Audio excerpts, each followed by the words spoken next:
I mean, 2,000ths of a second. Was there anything, or You know, I'm not up in the booth, so I don't make those decisions. But you know, I'll take it. You like those decisions? I'll take it for now. Yeah. You know, I think it just comes down to just being, be aggressive, relaxed. And if you look back at my career, NCAA's, I run by like 200s. I won by like 6,000s at USA's that first year, 2014. Just competing. I mean, it was a big delay, 3.5 hours, which everybody did it, but it's not ideal for a fast time. But I think it's just like I said in the interview, championship racing comes down to just first, second, third. So just competing. But it was a good race. Got the championship, got my title back, so I'm excited. Yeah, I mean, we were talking with Jenna. Her coming from 15 to 18, you from 14 to 18. I mean, how sweet is this? What does it mean for you to be back on top? It's good. Come off an injury in 17. Got knee surgery that 2016, 17, like so last year before London. So coming off knee surgery, I think I ran pretty well. Regardless, I made the World Championship team, so now this is my first year back healthy. It's still kind of early in my season. This is like my 4th meet, so I'm excited to get out to Europe next week and so I can get into some fast races and see what I can do for the rest of the season.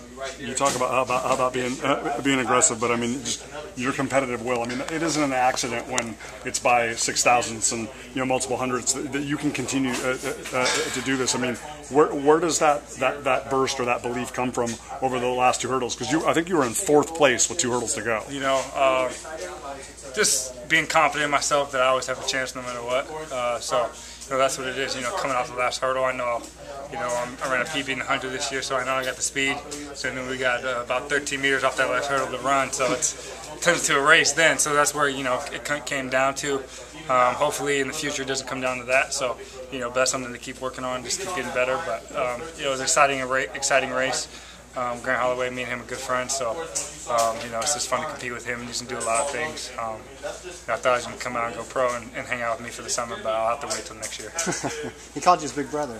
Yeah, no, that's my boy. It's funny because we play Fortnite a lot together, so we're always we talk to each other, a couple times a week, anyways, playing video games and just catching up. So. But he's a phenomenal athlete. He could have played football at Florida.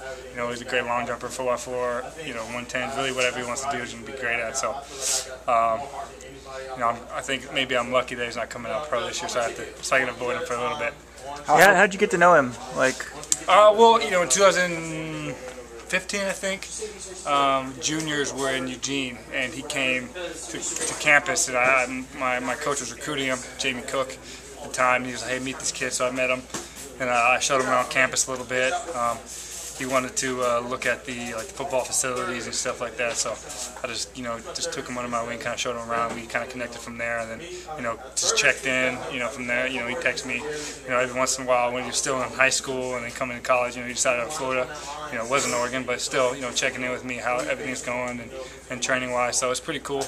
And he's such an elite athlete, such a good competitor. He's undefeated this season until today. So it's just one of those things that. You just got to go after it. So he's a really good competitor, great athlete, and just fun to compete against. Where do you feel like you're at? I mean, obviously a lot of races on this track, yeah. A lot of races against American competition. Where do you feel like you're at, getting ready for Shubenkoff and all those guys? No, I think I'm good.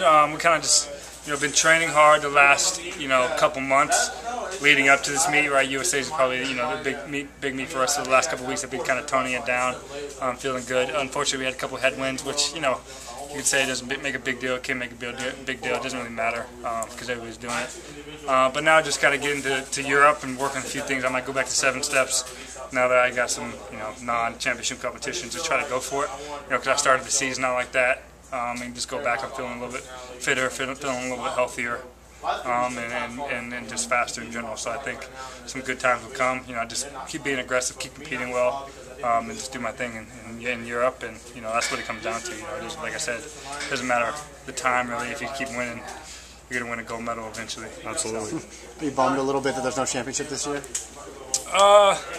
Yeah. I mean, it's always fun to compete at World Championships, Olympic Championships, and stuff like that. But for us as track athletes, this is a big year for us to make some money and make a living. So I think it's good just because I'm going to be running 30th, the 2nd, 5th, the 9th, the 13th, the 15th, the 18th, the 20th, the 22nd, trying to make some money, right? And this is going out there and competing and just having fun, really, just doing what I do as an athlete and just hurdling. And so it should be fun.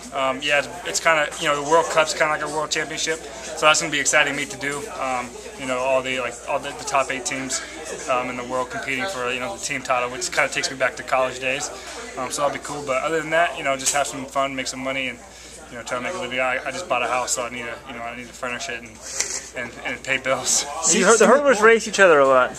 The 100 guys rarely race, but yeah, because the hurdlers, I feel like it'd be harder on the body. You guys are hitting hurdles, you got to go over them. Yeah. Well, I think the hurdle race, if you think of it in terms of just a race, 110 meters isn't that hard on the body. You can do it on Thursday, then on Saturday, or Friday, Saturday, Sunday, really.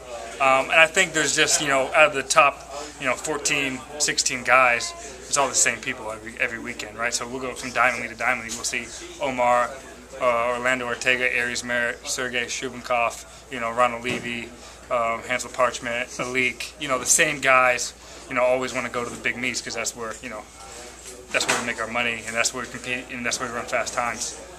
So it's going to be exciting, just because a lot of those guys are doing the same thing. Some of those guys have Euros, but some of the guys like the Jamaicans and stuff too are going to be just going out there to compete and make some money. And so we're going to have a lot of fast races against each other, some high competition. So you make more money in a year when there's no championship or Olympics? Well, it depends. If you win the Olympics, shoot, the sky's the limit. But we usually run more meets not leading up to a world championship, because we're, when there's a world champ or Olympics, we're kind of getting ready for that big competition. So we don't want to, we don't want to race, till we're dead. But no, this year it doesn't really matter.